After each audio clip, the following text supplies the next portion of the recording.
Dakilang Diyos, wala hanggang pasasalamat ang ating nasasabi at kami nakikigalak sa buong pamilya ng nagmamahal sa ating bata si Darsh T. Goselos. Salamat sa buhay ng ating Maylin at Kuya Arno na naglaan ng oras panahon upang hindi lamang pabaptismohan ang kanilang anak, kundi upang italaga ang kanyang buhay.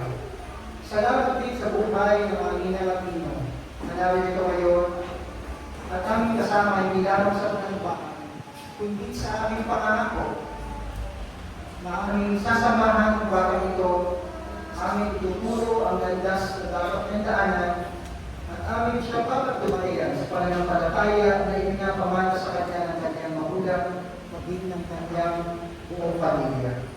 Dakilang Diyos, patuloy ito pinagtal ng batang ito, patuloy mo siyang gabayan at pagtubayan, lalo higit sa kanyang paglaki, lalo higit sa bilang isang anghel ng pamilyang Barcelos, ng pamilyang Tropa at Barcelos.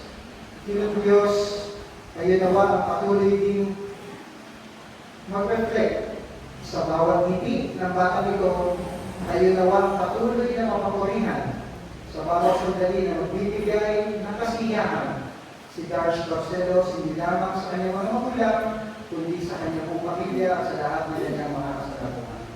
Narito po kami panalangin sa pangalan ng Jesus na aming patuloy na sinusundan. Amen.